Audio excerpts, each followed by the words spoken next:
ಕಾರ್ಯಕ್ರಮ ಉದ್ಘಾಟಿಸಲಾಗ್ತಾ ಇದೆ. ಬನ್ನಿ ಎಲ್ಲರ ಜೋರಾದ ಚಪ್ಪಾಳೆ.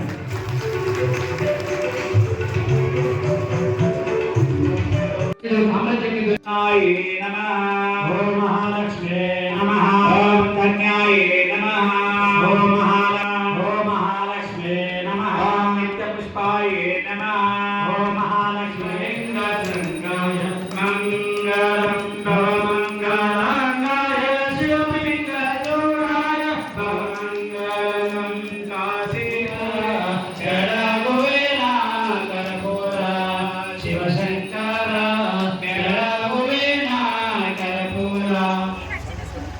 ಎಲ್ಲರೂ ಎನ್ನಿಸಿಕೊಂಡು ಭಕ್ತಿಯಿಂದ ಪೂಜೆಯನ್ನು ಮಾಡಿಕೊಳ್ಳುವಂತಹ ಆಶೀರ್ವದಿಸಲಿಕ್ಕೆ ಆಗಮಿಸಿರುವಂತಹ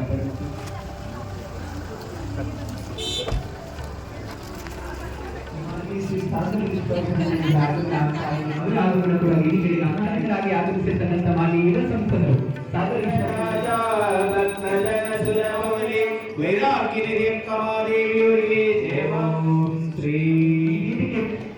ಜ್ಯೋತಿ ಬೆಳಗಿಸಿ ಕಾರ್ಯಕ್ರಮ ಉದ್ಘಾಟಿಸಲಾಗ್ತಾ ಇದೆ. ಬನ್ನಿ ಎಲ್ಲರ ಜೋರಾದ ಚಪ್ಪಾಳೆ. ಕ್ಷೇತ್ರ ಇಲ್ಲಿ ದಾನ ಧರ್ಮಾದಿಗಳೇ ನಡೀಬೇಕು ಬಿಟ್ರೆ ಖಂಡಿತ ಸಾಲ ಕೊಡುವ ವ್ಯವಸ್ಥೆ ಇಲ್ಲಿ ಇಲ್ಲ. ಆದ್ರೆ ಈಗಿನ ಧರ್ಮಾಧಿಕಾರಿಗಳು ಇದಕ್ಕೆ ಇನ್ನೊಂದು ಹೆಜ್ಜೆ ಮುಂದೆ ಇಟ್ಟು ಗ್ರಾಮೀಣ ಜನರ ಸಶಕ್ತೀಕರಣ ಆಗಬೇಕು, ಸಬಲೀಕರಣ ಆಗಬೇಕು. ಅವರು ಶಾಂತಿಯಿಂದ ನೆಮ್ಮದಿಯಿಂದ ಬದುಕಬೇಕಿದ್ರೆ ಆರ್ಥಿಕವಾಗಿ ಸ್ವಾವಲಂಬನೆ ಬರಲೇಬೇಕು.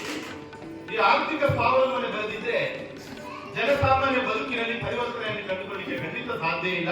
ಇದನ್ನ ಮನಗಂಡು ಸರ್ದಾರ್ 43 ವರ್ಷದ ಹಿಂದೆ ಕಟ್ಟಿದ ಒಂದು ಅದ್ಭುತ ಸಂಸ್ಥೆ ಶ್ರೀ ಕ್ಷೇತ್ರ ಧರ್ಮಸ್ಥಳ ಗ್ರಾಮಾಭಿವೃದ್ಧಿ ಯೋಜನೆ. ಅದರಡಿಯಲ್ಲಿ ಈ ನಮ್ಮ ಬೀದರ್ ಜಿಲ್ಲೆಯಲ್ಲಿ ನಾನು ನೋಡಿದ್ರೆ ಕಳೆದ ಈ 7-8 ವರ್ಷದಲ್ಲಿ ಹತ್ರ 1900 ಕೋಟಿ 1900 ಕೋಟಿ ದುಡ್ಡನ್ನ ನಮ್ಮ ಹಳ್ಳಿಗಳಿಗೆ ಜನಸಾಮಾನ್ಯರಿಗೆ ತಲುಪಿಸುವ ಕೆಲಸ ಇಲ್ಲಿ ಆಗಿದೆ ಅನ್ನೋದನ್ನ ಈ ಸಂದರ್ಭ ಹೇಳಿಕ್ ಬಯಸ್ತೇನೆ.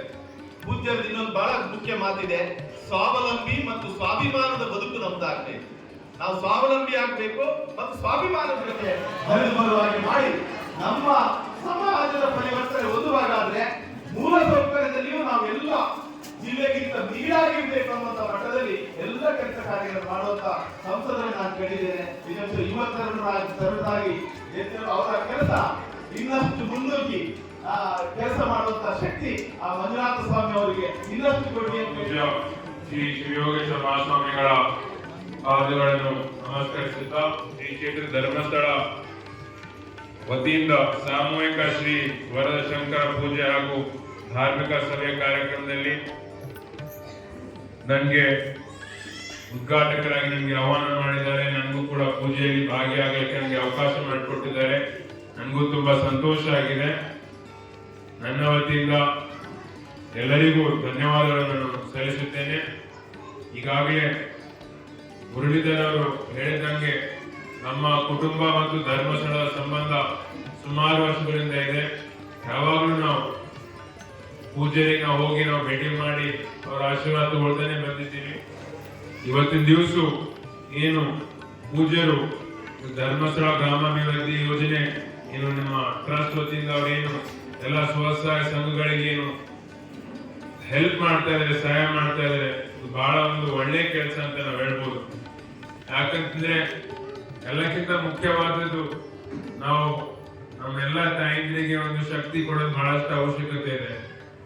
ಯಾಕಂತಂದ್ರೆ ಮಹಿಳೆಯರಿಗೆ ಒಂದು ಫೈನಾನ್ಷಿಯಲ್ ಇಂಡಿಪೆಂಡೆನ್ಸ್ ಸಿಕ್ಕಿದ್ರೆ ಮಾತ್ರ ಅವರಿಗೂ ಮುಂದೆ ಬರ್ಲಿಕ್ಕೆ ಅವಕಾಶ ಸಿಗುತ್ತೆ.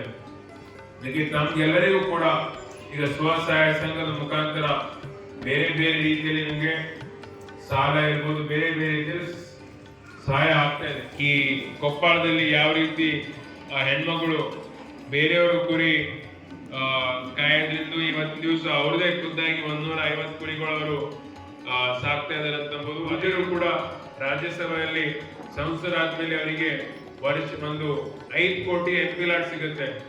ನನಗೂ ಕೂಡ 5 ಕೋಟಿ MP ಲಾಟ್ ಸಿಗುತ್ತೆ. ನಾನು 8 ಕ್ಷೇತ್ರಗಳಲ್ಲಿ ಒಂದೂರಿಗೆ 2 ಲಕ್ಷ 3 ಲಕ್ಷ 8 ಕ್ಷೇತ್ರದಲ್ಲಿ ನಾವು 60 ಲಕ್ಷ ರೂಪಾಯಿ ನಾವು ಕೊಡ್ಬೋದು. ಆದ್ರೆ ಪೂಜ್ಯರು ಇಡೀ 5 ಕೋಟಿ ನಮ್ಮ ಜಿಲ್ಲೆಗೆ ಹೈನುಗಾರಿಕೆಗೋಸ್ಕರ ಕೊಟ್ಟಿದ್ದಾರೆ. ಅದಕ್ಕೆ ನಮ್ಮ ವತಿಯಿಂದ ಜಿಲ್ಲೆ ವತಿಯಿಂದ ಅವರಿಗೆ ಧನ್ಯವಾದಗಳು ನಾನು ನೇತ್ರಾವತಿ ನದಿಯ ದಂಡೆ ಮೇಲೆ ಬಹಳ ಸುಂದರವಾದಂತಹ ಸ್ಥಳ ಇದೆ. ನಾವು 2 ಸಾರಿ ಅಲ್ಲಿ ಹೋಗಿದ್ದೇವೆ. 15 ದಿವಸ ಅಲ್ಲಿ ಉಳಿದಿದ್ದೇವೆ. ನೀವು 15 ಗಂಟೆನೂ ಒಳಗಿಲ್ಲ, ಹೋದ್ರೆ ಒಡೆ ಬರ್ತೇವೆ. ನಾವು 15 ದಿವಸ ಉಳಿದಿದ್ದೇವೆ. ಯಾಕಂದ್ರೆ ನಮ್ಮಂಥವ್ರಿಗೆ ಬಹಳ ಯೋಗ್ಯ ಸ್ಥಳ. ಅದಕ್ಕೆ ಈ ಕಾರ್ಯ ಏನ್ ಮಾಡ್ತಾ ಇದ್ದಾರಲ್ಲ, ಬಹುಶಃ ಇಡೀ ಭಾರತ ದೇಶದಾಗ ಯಾವ ಸಂಸ್ಥೆಯು ಮಾಡಾದಂತ ಕಾರ್ಯ ಧರ್ಮಸ್ಥಳ